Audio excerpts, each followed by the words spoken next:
we have been joined by our highly qualified social worker and youth worker, Katie. Katie, thanks for coming. Greetings, everybody.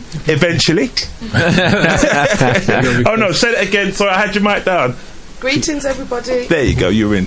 All right, well, we've been talking about different things, really about the way we control our images, but one of the main things we were going to discuss with you today was this whole gender fluidity thing.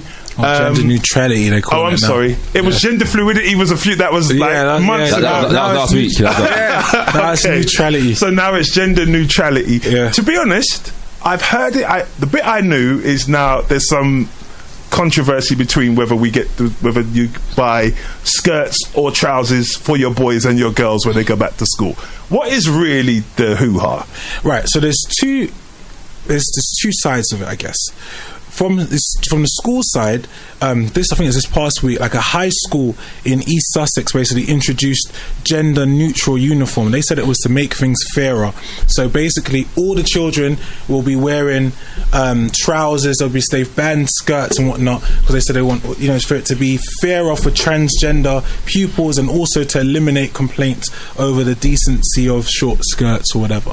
So that's what they said. And it started a bit of controversy because I think Piers Morgan was on TV saying, so like this gender neutrality thing is going too far, like is it going to have to be Joan Lewis now, can't say John Lewis and this and that, okay, because he was taking it somewhere else. Okay. But what people are concerned with is how far is this going, so in terms of now what girls can't wear skirts.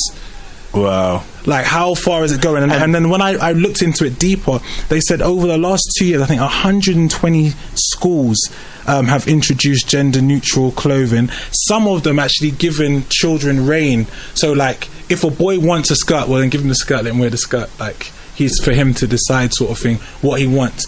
And then let me finish quickly. There's a charity. Skirts are us. There's a charity called Educate and Celebrate, and one of the professors who works for them, he was saying that it's all about letting children express themselves, let them exploring who their best self is. This is what this whole gender neutrality thing is about. So they're going to give them their credit card. This is what he was saying. This is what he was saying. He was saying that people are so concerned, but it's not. These children don't always have sex changes. It's just to give them space to be who they want to be. But that's the direction that it's going in. So you have that on one side, which we can talk about in terms of schools. Yes. And then on the other side now, John Lewis actually removed the boys and girls labels. That's the one I saw. From children's clothing. So there's unisex labeling on all clothes from 0 to 14, and even they've made changes to even the baby clothes and that, because they wanted it to be gender neutral as well. Have they done that for the adult clothes? No, I don't think it's for adults. It was 0 to 14. Do you know what it brings me back to? It may even have been last week when we was talking with Kay Johnson. But do you remember,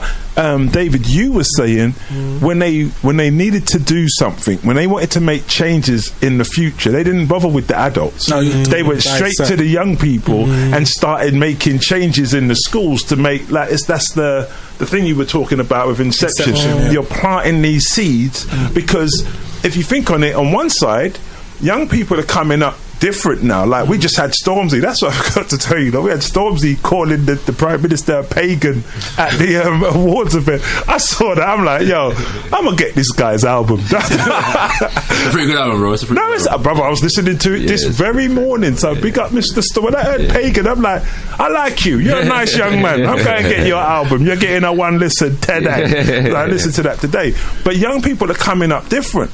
So and I think it may have been yourself who was talking to me about this, but when they come up strong, they have to find something to weaken them with. And if you're getting them at 4 or 5 and they can't choose a they don't.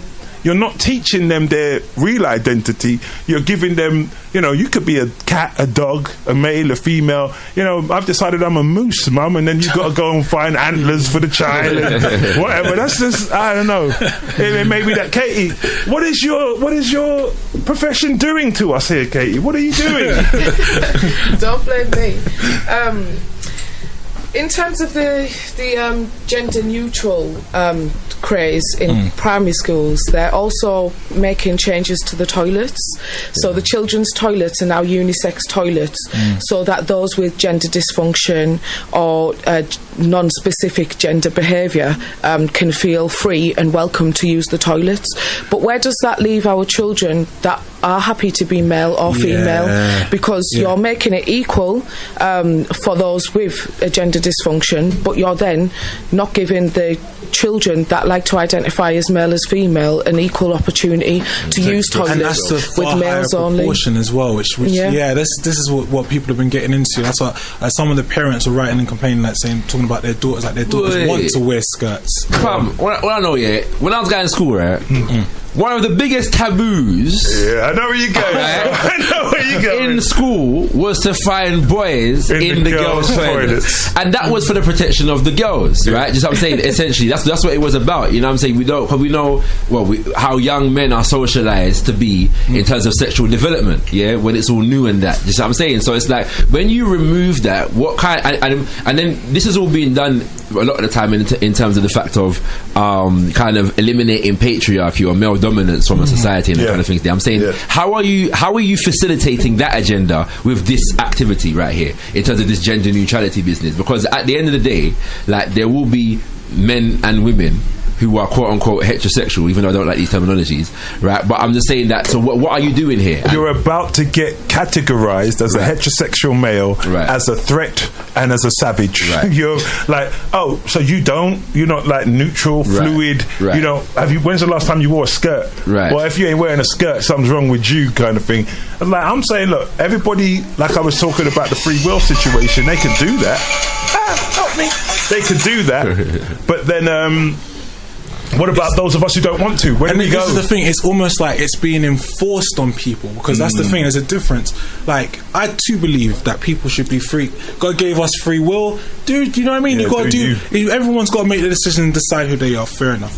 But then when you're in, it just feels like the more this is happening, the more it's being promoted and stuff. It's like it's being enforced on people. When it comes to the children now, it's like, you're not even waiting for it to come. Like, you're not saying, okay, this child's dealing with this issue. It's like you're force something on them. Yeah, force something on them. And the other thing, David, I don't know if you wanted to come in on this point, but in the midst of what brother was saying in terms of boys being in the girls' toilets, this is happening at the same time of unlimited pornography and hypersexualization. Like, to me, that's recipe for disaster. Oh, let's just open up the toilets, choke gasoline and wood and fire with beer spark and electricity and see what I go on. Do you know what I mean? Because the way that it is now, it just beggars belief to what the results of such policy could be. David? Because added to that then, so what about at home if you have boy children and girl children? So then you can't have a boy's room and a girl's room. You'd say your daughter says she wants to be in the room with the son. And you get me? Where it's going is just utter confusion. I think it's back to the source, because remember, Europe is... Yeah, okay, when you say source, that's back natural. To the no, sorry. Hang on in there.